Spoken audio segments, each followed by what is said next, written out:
સમાચારની શરૂઆત કરીએ તો આજે કેન્દ્રીય વર્ષગાળાનું બજેટ રજૂ થયું છે। નાણામંત્રી નિર્મલા સીતારમણે આ બજેટ રજૂ કર્યું અને જેમાં મહિલાઓ, ખેડૂતો, યુવાનો પર ખાસ ધ્યાન રખાયું છે।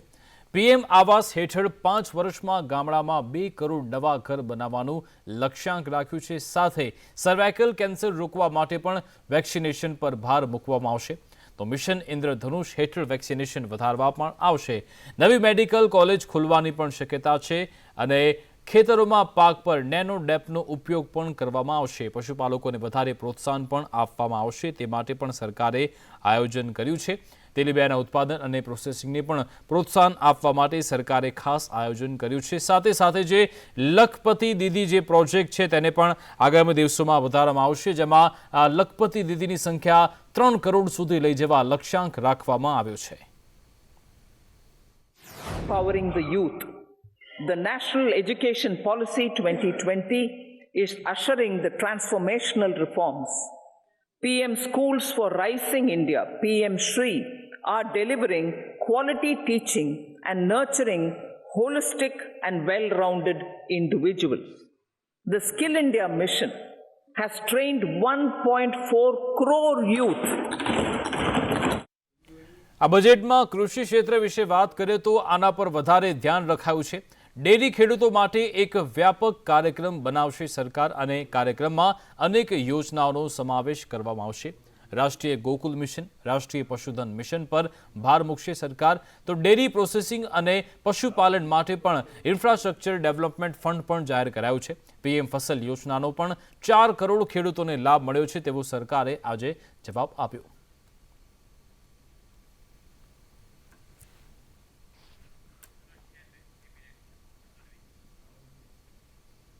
મહિલાઓ વિશે વાત કરીએ તો 1 કરોડ એવી મહિલા છે જે લખપતિ દીદી બની ગઈ છે અને આ લખપતિ દીદી પ્રોજેક્ટ હવે વધુ પ્રમોટ કરાશે અને હવે 2 કરોડથી વધારી 3 કરોડ સુધી લક્ષ્યાંક રાખવાનો નિર્ણય કરાયો છે। 9 કરોડ મહિલાઓના જીવનમાં પરિવર્તન આવ્યું છે તેવો પણ સરકારે આજે દાવો કર્યો। સાથે જે આયુષ્માન યોજના છે તેનો પણ વ્યાપ વધાર્યો છે। હવે આયુષ્માન યોજનામાં આંગણવાડી અને આશા વર્કર જે બહેનો છે તેમને પણ હવે આયુષ્માન યોજનાનો લાભ મળી રહેશે। મહિલાઓમાં આત્મનિર્ભરતા વધારવા માટે પણ સરકાર પ્રતિબદ્ધ હોવાનું આજે કહેવામાં આવ્યું હતું।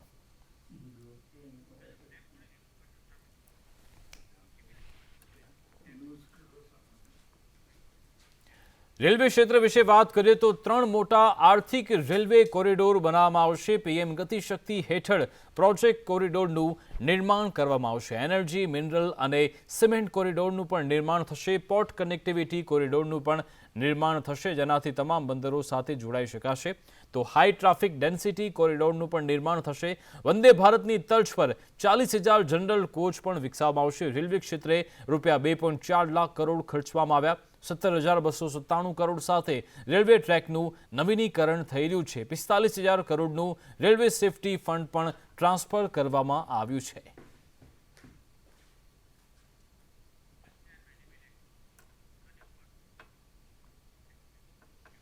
મુખ્યમંત્રી ભૂપેન્દ્ર પટેલે આ કેન્દ્રીય બજેટને વધાવ્યું। તેમણે કહ્યું, નાગરિકોની આશા આકાંક્ષાઓની પૂર્તિ થઈ છે। આ બજેટ થકી સમાજના દરેક વર્ગને ધ્યાનમાં રાખી આ બજેટ તૈયાર થયું છે। વિકસિત ભારતના વિઝનને આ બજેટથી વેગ મળશે અને રૂરલ હાઉસિંગમાં 2 કરોડ ઘરનો નિર્ણય આવકારદાયક છે। સોલાર રૂફટોપ યોજનાથી પણ ગુજરાતને ખાસો એવો ફાયદો થશે। તો વર્લ્ડ ક્લાસ ઇન્ફ્રાસ્ટ્રક્ચરના નિર્માણનો પણ હવે નવો યુગ શરૂ થઈ ચૂક્યો છે। આંતરમાળખાકીય નિર્માણ ક્ષેત્રમાં પણ તેજી આવશે તેવું મુખ્યમંત્રી ભૂપેન્દ્ર પટેલે કહ્યું હતું। માન્ય પ્રધાનમંત્રી શ્રી નરેન્દ્રભાઈ મોદીના નેતૃત્વમાં નાણામંત્રી શ્રી નિર્મલા સીતારામનજીએ રજૂ કરેલ વચગાળાનું કેન્દ્રીય બજેટ 2024-25 ભારતના કરોડો નાગરિકની આશા આકાંક્ષાઓની પરિપૂર્તિ બનાવનારું બની રહેશે। સમાજના દરેક વર્ગના લોકોની જરૂરિયાતનો ખ્યાલ રાખનારું આ સર્વસમાવેશી સર્વસ્પર્શી બજેટ માન્ય પ્રધાનમંત્રીશ્રીના વિકસિત ભારત એટ 2047ના વિઝનને સાકાર કરવાની પ્રતિબદ્ધતાને નવો વેગ અને ઉર્જા આપનારું છે। ગુજરાત વિધાનસભા બજેટ સત્રનો પ્રારંભ થઈ ચૂક્યો છે, ત્યારે આવતીકાલે સવારે 10 વાગે વર્ષ 2024-25નું બજેટ રજૂ થવાનું છે। નાણામંત્રી કનુ દેસાઈ બજેટ રજૂ કરવાના છે। પ્રશ્નોત્તરી કાળથી વિધાનસભા બેઠકની શરૂઆત થશે। સીએમ ભૂપેન્દ્ર પટેલના હસ્તે ગૃહ વિભાગમાં પણ ચર્ચા થશે। માર્ગ મકાન શહેરી વિકાસ વિભાગના મુદ્દા પર ચર્ચા થશે। સાથે સામાન્ય વહીવટ વિભાગના મુદ્દા પર પણ ચર્ચા કરાશે। રમતગમત યુવા સાંસ્કૃતિક વિભાગના મુદ્દા પર પણ ચર્ચા કરાશે। વાહન વ્યવહાર સહિતના વિભાગો પણ ચર્ચા કરાશે।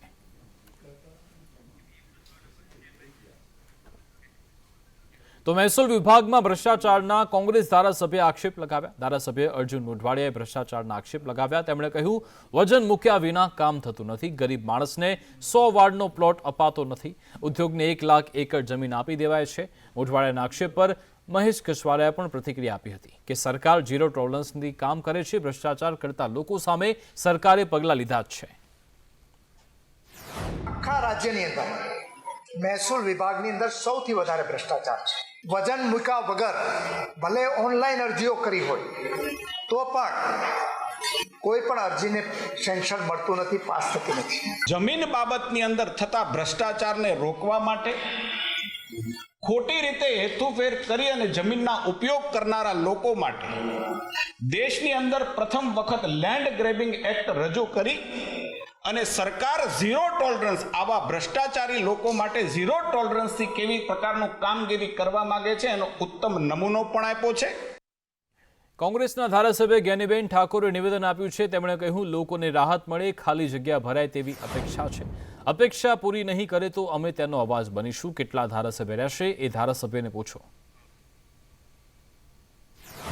ગુજરાત વિધાનસભાનું 15મી વિધાનસભાનું બીજું સત્ર આજે ચાલુ થાય છે ત્યારે સરકાર પાસે લોકોને મોટી અપેક્ષાઓ છે અને મોંઘવારીની સામે જ્યારે સમગ્ર રાજ્ય ઝઝૂમી રહ્યું હોય ત્યારે અમારું સભ્ય સંખ્યા પણ ભલે ઓછું હોય પણ જે લોકોની સમસ્યા છે એ પૂરી તાકાતથી કોંગ્રેસ પક્ષ રજૂ કરશે અને જ્યાં લોકોના હિતમાં પોઝિટિવ નિર્ણય હશે ત્યાં સરકારને કોંગ્રેસ પાર્ટીનું સમર્થન પણ રહેશે।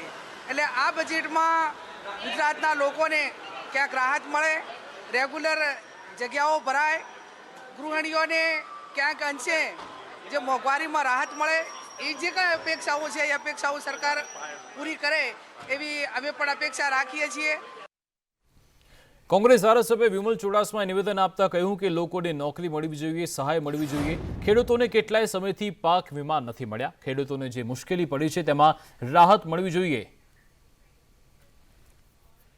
આ વખતેનું બજેટમાં લોકોને ખેડૂતો હોય, માછીમારો હોય, રોજગાર લોકોને હોય, સામાન્ય માણસ હોય, સામાન્ય વેપારી હોય, તમામ લોકોને આ વખતે મોટો અપેક્ષા છે।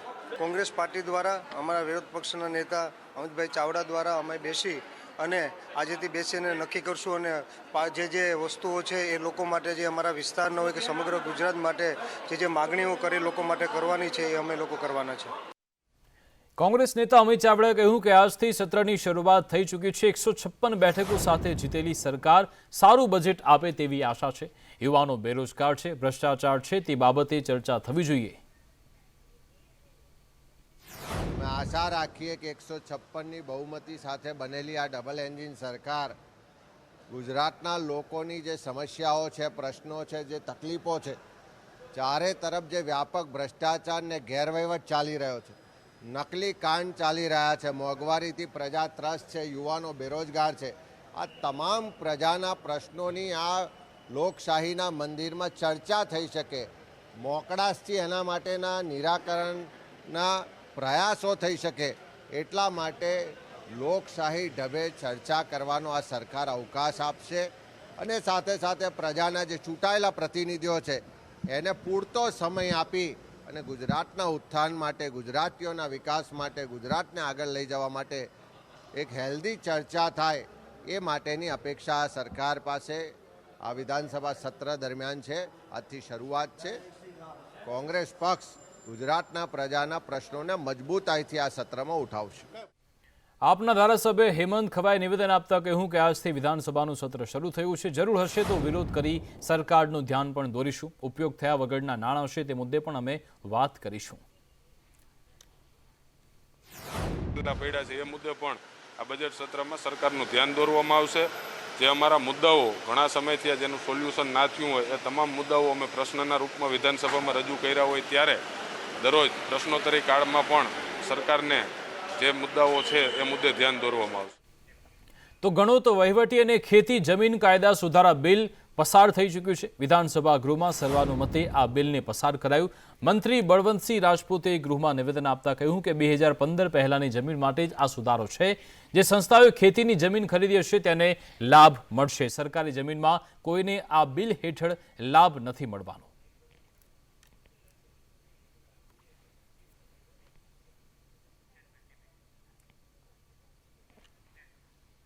તો નેશનલ હાઈવે ઓથોરિટીના અધિકારીઓને હાઈકોર્ટે ખખડાવ્યા.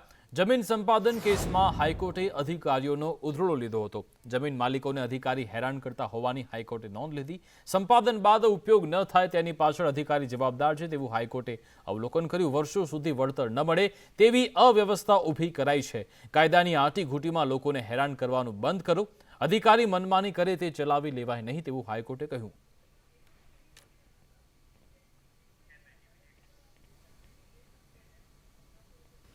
વડોદરાની વિશ્વવિખ્યાત MS યુનિવર્સિટીની ફાઇન આર્ટ્સ ફેકલ્ટીમાં પેલેટ હાર્મનીના શીર્ષક હેઠળ ખાસ ચિત્ર પ્રદર્શની યોજાઈ હતી. જેમાં અમદાવાદના 7 મહિલા અને 2 પુરુષ આર્ટિસ્ટે વોટર કલર સહિત અન્ય મટીરિયલના ઉપયોગથી બનાવેલ 75થી વધારે ચિત્રો પ્રદર્શનમાં મુકાયા. અમદાવાદના આર્ટિસ્ટ પન્નાબેન પટેલ, ફાલ્ગુનીબેન દલાલ, માનસી શાહ, મિતા પંચાલ, મેઘના પંડ્યા, મિલન પંચાલ, નમ્રતા જૈન અને વિનય પંડ્યાના ચિત્રો નિહાળી વડોદરાના mayor, police commissioner, deputy mayor, ભાજપના હોદ્દેદારો સહિતના લોકો અભિભૂત થયા હતા. આર્ટિસ્ટની પ્રશંસા કરી હતી. આ પ્રદર્શની 4 ફેબ્રુઆરી સુધી ખુલ્લી મૂકવામાં આવી છે. અચ્છા, હવે શ્રીનાથજી તો બધા ઘણા કરે છે, પણ મારું જે શ્રીનાથજી છે એમાં મેં થોડું વનરાજીનું વધારે મહત્ત્વ આપ્યું છે. એટલે આમાં બધા ફ્લાવર્સ ને ફૂલ ને પાંદડા ને ઝાડ ને એ જરા થોડું વધારે ડિટેલિંગમાં કરેલું છે. બાકી શ્રીનાથજી તો અમારા ગ્રુપમાં બધા જ કરે છે. એટલે આ એક મને એ રીતે વધારે ગમે છે કે આની ડિટેલ બહુ સરસ થઈ છે. અને મોર તો મારો પ્રિય છે, ઘરમાં પણ રોજ મોર, અને મેં બર્ડ્સના બહુ જ કરેલા છે પેઇન્ટિંગ્સ. પણ મોર આ વખતે મને એવું થયું કે હું જરા સાઇઝ પણ સરખી કરું, ઓરિજિનલ મોરની સાઇઝ. એટલે મને આ જરા વધારે ગમ્યું હતું. બધા અલગ અલગ મીડિયમ ટ્રાય કર્યા છે. અહીંયા વોટર કલર છે, ઓઇલ પેઇન્ટિંગ છે, પિચવાઈ છે, પોસ્ટર છે, એક્રેલિક કલર છે. અને અમારું બરોડામાં ફર્સ્ટ એક્ઝિબિશન છે. અને આ તૈયાર એક પેઇન્ટિંગ કરતાં અરાઉન્ડ મહિના જેવું થતું હોય છે. ડિપેન્ડ્સ એની સાઇઝને એના ઉપર. અને અમારો બરોડામાં પહેલો શો છે અને અમે બરોડાની પબ્લિકને અમારું આજે 1 ફેબ્રુઆરી ઇનોગ્રેશન થઈ ગયું છે અને 4 તારીખ સુધી આ એક્ઝિબિશન ચાલુ છે. એક પેઇન્ટિંગ કરતાં ઓછામાં ઓછો મહિનો 1.5 મહિનો તો મિનિમમ થઈ જતો હોય છે. અને મૂડ ઉપર, આર્ટિસ્ટને મોસ્ટલી મૂડ ઉપર ડિપેન્ડ હોય છે કે જ્યારે મૂડ હોય ત્યારે એક દિવસમાં કદાચ એક પતી બી જાય, અને જો ના હોય તો ટાઈમ લાગે. પણ ઘણી મહેનત હોય છે. વોટર કલરમાં તમે રીડ્યુ નથી કરી શકતા, એમાં તમે કંઈ સુધારા વધારા નથી કરી શકતા. એટલે જે હોય તમારે બહુ ધ્યાનથી કરવું પડતું હોય છે. हम लोग जैसे आर्टिस्ट हैं तो हम लोगों ने जब काम करते हैं तो हमारे दिल से होता है कि जब मूड हुआ लेकर बैठ गए. पर ये हमारा ये सब करने का एक तो नेचुरल वो है कि नेचर में जो चीज़ें पसंद आती है वही हम लोग ऐसे पेपर पर या फिर कैनवास पर करते हैं. तो ये चीज़ें हमारे दिल से करते हैं और उसी में हमारा टाइम भी बेस्ट वे से क्रिएटिवली यूज़ होता है. और बस आप देख रहे हो फिर ये चीज़ें. હું એબ્સ્ટ્રેક્ટ આર્ટિસ્ટ છું અને મેં એક્રેલિક, ઓઇલ અને મ્યુરલ સબ મીડિયમમાં કામ મેં કરેલું છે. હું એબ્સ્ટ્રેક્ટમાં વધારે ધ્યાન આપું છું અને મારું એક્રેલિક, ઓઇલ સબ મીડિયમ વપરાયેલું છે. અને પીછવાઈ બી કરું છું સાથે. એમાં પોસ્ટર કલર યુઝ કરેલા છે. એક આર્ટિસ્ટિક નામ સાથે કલા અને સંસ્કૃતિની નગરી એવા આપણા શહેર વડોદરામાં જેની ઓળખ જ આવી કળા છે કે સર્જનથી વિસર્જનના વચ્ચેની જે સર્જનની ક્ષમતાઓ, જે અપરિમિત ક્ષમતાઓ ઈશ્વરે આપી હોય છે, ત્યારે કારણ કે મન જ્યાં સ્થિર થાય છે ને ત્યાં મંદિર હોય છે. અને જ્યારે કંઈક સર્જન કરવાનું હોય છે ત્યારે આત્માથી જે તે વ્યક્તિએ પોતાના સર્જનની સાથે જોડાવવું પડતું હોય છે અને ત્યારે જ આવું ઉત્કૃષ્ટ અનુપમ સર્જન આકાર પામતું હોય છે. श्रीमती पन्नाबेन पटेल जी और उनकी पूरी टीम ने आज यहाँ पे अपना जो पेंटिंग का अलग अलग थीम ऊपर, आप रिलीजियस से लेके नेचुरल से लेके हमारी जो सांस्कृतिक धरोहर है उसके ऊपर जो अलग अलग थीम के ऊपर जो पेंटिंग है, वाटर कलर से पेंटिंग किया है. तो उसके लिए हम लोग भी सौभाग्य हैं. बड़ौदा में इतनी अच्छी आज एग्जीबिशन हो रहा है और इतनी अच्छी क्वालिटी के सब यहाँ पे काम भी देखने को अलग अलग थीम पे मिल रहे हैं. तो तो मैं पूरी टीम को जो खूब खूब शुभकामना देता हूँ। माननीय श्री फाल्गुनभाई पटेल एमना पत्नी पद्माबेन एमना माध्यमथी श्रीनाथजी भगवानथी मांडीने अलग अलग प्रकारना पक्षीओ અને અલગ અલગ પ્રકારની બાબતો એમના ભાવના રૂપમાં એમણે અભિવ્યક્ત કરી છે। આપ જોઈ શકો છો કે વૈષ્ણવો માટે શ્રીનાથજી ભગવાન એ એક મહત્વનું સ્વરૂપ છે। એ સ્વરૂપને પણ એમણે અહીંયા મૂક્યું છે। એમની સાથે એમના મુખારવિંદની ઝાંખી પણ આપ બીજા ચિત્રમાં જોઈ શકો છો।